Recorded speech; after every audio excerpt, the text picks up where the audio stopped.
রাহমাতুল্লাহি অবরকাতুহু। সম্মানিত দর্শক, যে আশঙ্কা করছিলাম ঠিক সেম ঘটনাটাই ঘটেছে। এনসিপির যারা নেতৃবৃন্দ তারা গোপালগঞ্জে গিয়েছেন, মার্চ টু গোপালগঞ্জ, এবং সেখানে গিয়ে তারা বোঝানোর চেষ্টা করছেন যে তাদের অনেক সাহস। তারা দেখানোর চেষ্টা করছেন যে পুরো বাংলাদেশটি তাদের জন্য অবাধ এবং কোনো বিশেষ এলাকায় কোনো রাজনৈতিক দলের দুর্গে পরিণত হতে পারে না।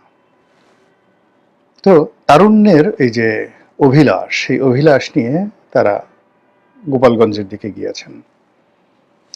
সঙ্গত কারণে তাদের এই যাত্রাকে কেন্দ্র করে সেখানকার প্রশাসন, সিভিল অ্যাডমিনিস্ট্রেশন, যাদের ম্যাজিস্ট্রেসি ক্ষমতা রয়েছে, পুলিশ অ্যাডমিনিস্ট্রেশন, তারা ওই শহরের যারা শান্তিপ্রিয় মানুষ এবং সর্বোপরি ওখানে দায়িত্বরত যারা সেনা কর্মকর্তা রয়েছেন, তারা গত রাতে ঘুমাতে পারেননি।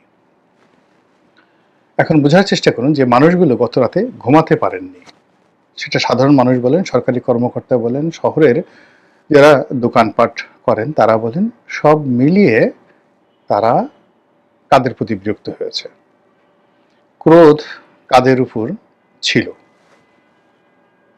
সঙ্গত কারণে যাদের কারণে তাদের কষ্ট হয়েছে তাদের উপর ছিল। এই এক। ২ নম্বর হলো যে এই অনুষ্ঠানে তারা যখন গেছে, যাওয়ার পথেই তারা বাধার সম্মুখীন হয়েছে। কোনো মতে প্রোটোকল নিয়ে তারা সেখানে গেছে, উপস্থিতি একেবারে ছিল না, এবং একটা সময় আওয়ামী লীগের লোকজন, ছাত্রলীগের লোকজন এসে সেই সভাস্থল ভেঙে চুরমার করে দিয়েছে।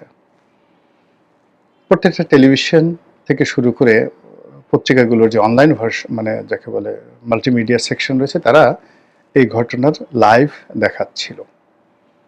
এবং সেখানে আমি দেখলাম যে একজন এনসিপির লোক সভাস্থলে নেই, যার যার মতো করে পালাচ্ছে। এর মধ্যে স্পষ্টতই দাড়িওয়ালার লোকজন আছে, টুপিওয়ালার লোকজন আছে, পাঞ্জাবি পাজামা পরা লোক আছে। এখন তারা কি জামাতের না চরমোনায়ের, এটা বোঝা যাচ্ছে না।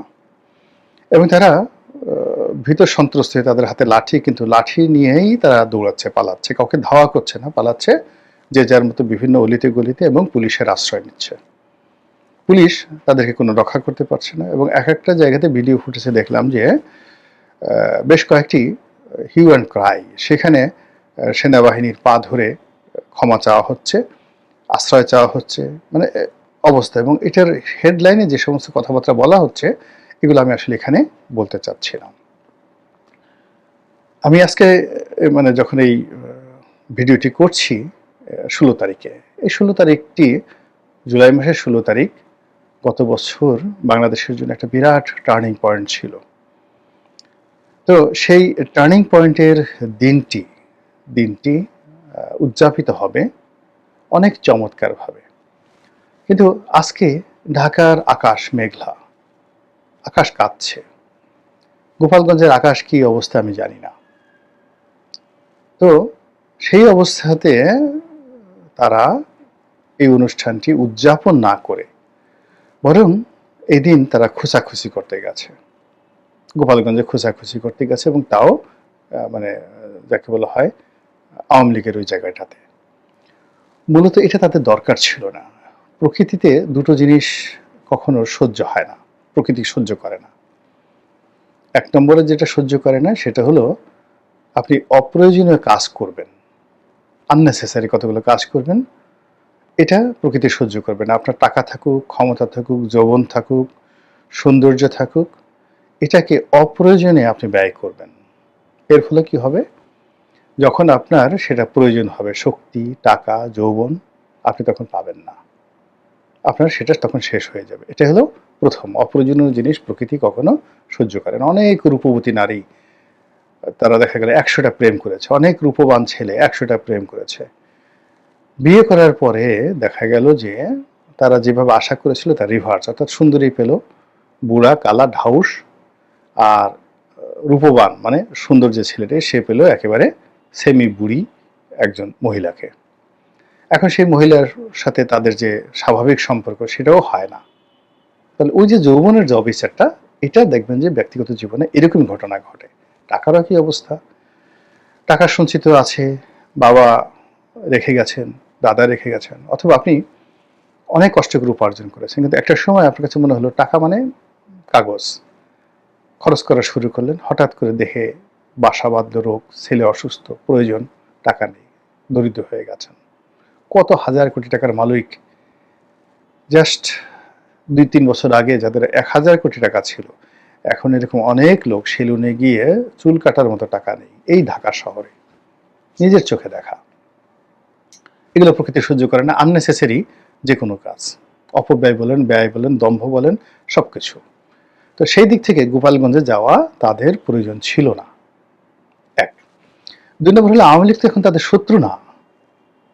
আওয়ামী লীগ মূলত এনসিপির বন্ধু হতে পারত, ইউনূস সাহেবের বন্ধু হতে পারত, এবং এটা এত গোপনে এত সুন্দরভাবে হতে পারত যেটা বলার মতো না। ফলে আওয়ামী লীগকে তার খোঁচানোর দরকার নেই। তার শত্রুতা এখন কার সাথে? বিএনপির সঙ্গে। তো বিএনপির সঙ্গে শত্রুতা, সে তো বিএনপির সঙ্গে পারছে না। সে যদি পারুক একটু ফেনীতে গিয়ে এই ধরনের একটু তাফালিং করে আসুক, তো দেখি জামাতের লোকজনদেরকে নিয়ে ফেনীতে একটু তাফালিং করে আসুক, বা নোয়াখালীতে গিয়ে একটু তাফালিং করে আসুক, বগুড়াতে গিয়ে একটা মিটিং করে আসুক, দেখি কেমন পারে। চট্টগ্রাম শহরে একটা করুক, দেখবে যে ঝাপা ঝাপা হয়ে যাবে। তো তাদের মূল প্রতিদ্বন্দ্বী হলো বিএনপি। কিন্তু সেই বিএনপির সঙ্গে তারা না পেরে, তারা ওই আছে না যে বউয়ের সঙ্গে না পেরে ঝিয়ের উপর রাগ ঝাড়ে, এখন তারা দুর্বল, মাঠ থেকে নিষিদ্ধ, যাদের কোনো অস্তিত্ব নেই, তাদের সাথে গেছে মাস্তানি করার জন্য। ফলে কি হলো, মানে এইরকম একটা বিশ্রী অবস্থা। বিশ্রী অবস্থা, তারা মুখ দেখাবে কি করে, ঢাকা আসবে কি করে, কি কথা বলে, এটা আমি শরমে মরে যাচ্ছি। এটা হলো দ্বিতীয়। এখন এটাকে কিভাবে তারা সামনে ব্যাক করবে? প্রকৃতির আর একটা যেটা রয়েছে, প্রকৃতি যেটা সহ্য করে না, সেটা হলো সবচেয়ে বড় জাহেল, সবচেয়ে বড় জালেম। ধরুন 100টা খুন করেছে, আরো মন্দ কাজ করেছে, কিন্তু এই জালেমটা যখন নিজে জুলুমের মধ্যে পড়ে, মজলুম হয়ে পড়ে, মানে তার অপরাধের জন্য সাজা না, তাকে এমনভাবে মজলুম করে ফেলছে, তখন প্রকৃতি এই মজলুমের পক্ষে দাঁড়ায়। অবাক করা ঘটনা। এমনকি আপনি চিন্তা করুন যে আল বিদায়া ওয়ান নিহায়াতে রয়েছে, ফেরাউন তো একসময় নিজেকে খোদা দাবি করতেন। তো একবার মিশরের নীল নদের পানি শুকিয়ে গেল। সমস্ত লোকজন এসে বলল, প্রজারা বলল যে হে খোদা, আপনি তো আমাদের খোদা, আমরা বিশ্বাস করি, তো আপনি থাকতে তো নীল নদের পানি শুকাতে পারে না, তো কাজেই পানি এনে দেন। তো ফেরাউন বলল যে তোমরা এটা অপেক্ষা করো, আমি ব্যবস্থা করছি। সে বনের মধ্যে চলে গেল এবং নিজের পা দুখানাকে গাছের সঙ্গে বেঁধে ঝুলে পড়ল। চোখের পানি ফেলে সে আল্লাহর কাছে আত্মসমর্পণ করলো, যে আল্লাহ, আমি জানি যে আমি আল্লাহ নই, তুমি জানো যে তোমার এই বান্দা আল্লাহ নয়, আমি সেটা জানি, কিন্তু তুমি আমাকে ক্ষমতার যে শীর্ষ পর্যায়ে বসিয়েছ, এখন আমি বেজ্জিত হয়ে যাচ্ছি, তুমি আমাকে যত ইচ্ছা তত শাস্তি দিও কিয়ামতের ময়দানে, এখন এই নীল নদে পানি এনে দাও। আল্লাহ তার দোয়া কবুল করলেন। দোয়া কবুল করার পর তিনি এই যাকে বলা হয় ফেরাউন ফিরে আসলেন। আস্তে আস্তে দেখা গেল নীল নদে পানি এসে, লোকজন বলল আল্লাহ পেয়েছি। আপনি বুঝেন আল্লাহ যে রহমানুর রহিম, মানে তার ক্রোধের যেমন সীমা নেই, দয়ারও তেমন সীমা পরিসীমা নেই। ফলে এই আল্লাহর জমিনে রাতারাতি ঘটনা ঘটে যায়। এই সুনামিতে নদীর সমুদ্র সবকিছু তছনছ হয়ে যায়, আবার পরের দিন কি শান্ত সমুদ্র, দেখলে মানুষের মন ভরে যায়। এই হলো প্রকৃতি। তো সেই দিক থেকে গোপালগঞ্জবাসী নির্যাতিত, ছাত্রলীগ নিষিদ্ধ, তারপরে আওয়ামী লীগ তার কার্যক্রম নিষিদ্ধ, নির্বাচন কমিশনের ওয়েবসাইটে নৌকা নেই। তো এইরকম যে বলতে গেলে কবরে চলে গেছে, তাকে খুঁড়ে মানে তার কঙ্কাল বের করে সেখানে আপনি যদি তলোয়ার চালান, দেখতে কেমন লাগে বলেন তো? যখন একটা লোক জীবিত ছিল তখন আপনি তার ধারে কাছে যেতে পারতেন না, লোকটা মরে গেছে, এখন আপনি তার কবর থেকে তার পচা দুর্গন্ধময় লাশ বের করে আপনি কুচি কুচি করে কাটছেন আর বীরত্ব দেখাচ্ছেন। তখন ওই লাশের পক্ষে প্রকৃতি দাঁড়িয়ে যায়, আল্লাহ দাঁড়িয়ে যায়। এটাই দুনিয়ার নিয়ম। তো সেই দিক থেকে এই যে যখন তারা গোপালগঞ্জে যাচ্ছিল, আজ গোপালগঞ্জে যা ঘটলো এ পর্যন্ত আমি যা দেখেছি, বিকেল হবে কি জানি না, আমি এখন 3:30-4টার দিকে আমি ভিডিওটা করছি। এখন পর্যন্ত আমি যা দেখলাম যে খবরাখবর, তাতে মনে হচ্ছে যে এনসিপির যারা নেতৃবৃন্দ তাদের প্রতি প্রকৃতি বিরূপ হয়ে গেছে। আর এর ফলে আওয়ামী লীগের যে সাহস বাড়লো, শক্তি বাড়লো, এই সাহস শক্তি ওখানে যে যাদেরকে নিয়োগ দেওয়া হয়েছে, সিভিল অ্যাডমিনিস্ট্রেশন কর্মকর্তা, পুলিশ অ্যাডমিনিস্ট্রেশনের কর্মকর্তা, এরা সবসময় শক্তির পক্ষে থাকে। আপনি বিএনপির জামানাতেও দেখা গেল যে বিএনপি ক্ষমতায়, কিন্তু চাঁপাইনবাবগঞ্জের ডিসিএসপিকে ওই শহরে জামাতের সাথে নেগোসিয়েশন করে থাকতে হয়। আওয়ামী লীগের জামানাতে একটা উপজেলা আছে কয়রা, খুলনার কয়রা উপজেলা আছে, যেখানে জামাতের আধিপত্য। তো ওখানকার এমপি আমাকে কয়েকবার টেলিফোন করেছে, তো বলে যে ভাই আছি এখানে, মোটামুটি জামাতের সাথে তালমিল করে আমাকে চলতে হয়। খুলনার কয়রা উপজেলা, যারা ওখানে আছেন তারা জানেন। তো আওয়ামী লীগের জমানাতে শেখ হাসিনা ক্ষমতা যখন তুঙ্গে, তখনও তাকে ওই এলাকাতে জামাতের লোকের সাথে নেগোশিয়েট করে চলতে হয়েছে। আপনি চিন্তা করেন যে সাতকানিয়া নামক একটা উপজেলা আছে, ওখানে জামাতের খুব প্রাধান্য। তো সেখানে জামাতের নেতাকে, নদভিকে, একেবারে জামাতের খাস, তাকে আওয়ামী লীগে এনে তারপর এমপি বানাতে হলো। সেখানে সরাসরি জামাতকে আওয়ামী লীগ চ্যালেঞ্জ জানাতে পারেনি। ওখানে জামাতের রিক্রুটমেন্ট হয়, সেখান থেকে লোকজন ছুটিয়ে এনে তারপরে তাদেরকে ভবিষ্যতে আওয়ামী লীগের নেতা বানায়। এই হলো অবস্থা। তো এরকম সব এলাকাতে দলীয় একটা প্রাধান্য থাকে। তো এখন এই যে টুঙ্গিপাড়াতে যাদেরকে নিয়োগ দেওয়া হয়েছিল, তারা তো কয়েকদিন খুব ডিসি গিয়ে, এসপি গিয়ে, টিএনও গিয়ে খুব আওয়ামী লীগের লোকজনের উপর ভাবসাব দেখিয়েছে। এই আজকের ঘটনার পরে দেখবেন যে উল্টো তারা, যাকে বলা হয়, আওয়ামী লীগকে ফ্লোর দিয়ে দেয়।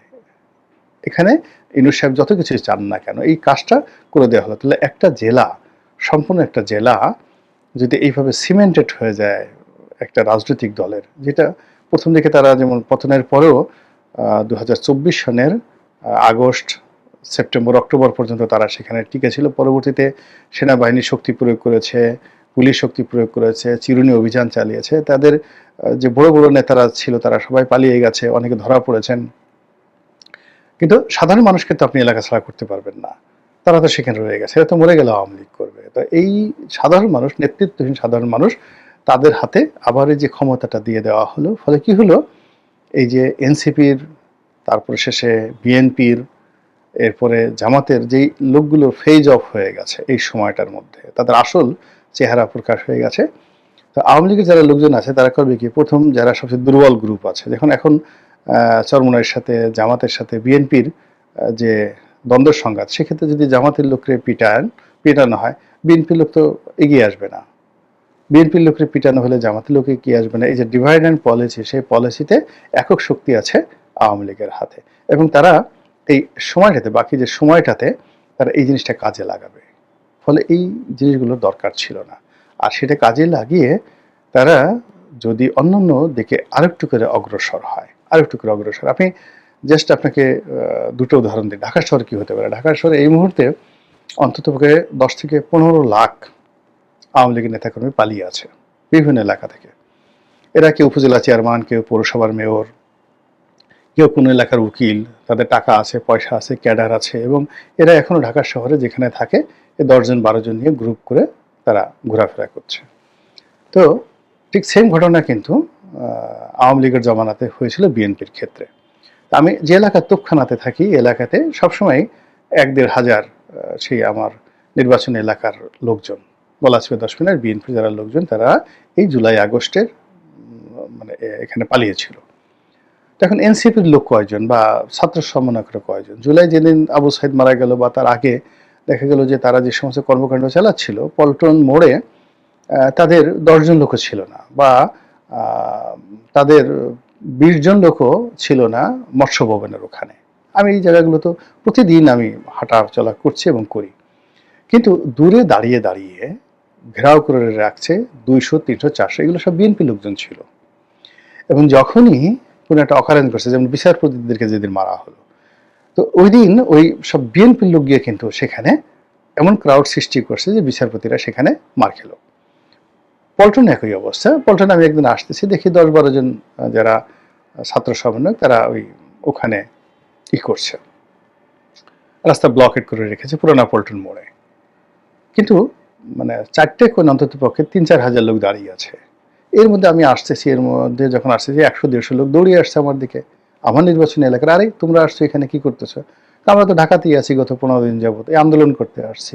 তো এরা বিএনপি কিন্তু বলেনি, কিন্তু এরা আন্দোলন করতে আসছে। এবং যখনই কোনো ঘটনা ঘটছে অমনি এই ছাত্রদল, যুবদল বা বিএনপির যারা লোকজন আছে ঝাঁপিয়ে পড়ে অকারেন্সগুলো ঘটিয়ে দিয়েছে।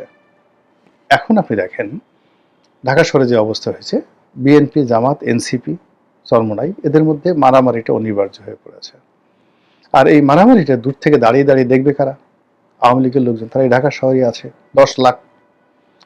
এবং যারা মারামারি করতেছে আমসা দেখানোর জন্য যারা দাঁড়িয়ে আছে, ওরা দেখবে যে এখানে কোন পক্ষের মারলে তাদের লাভ হবে।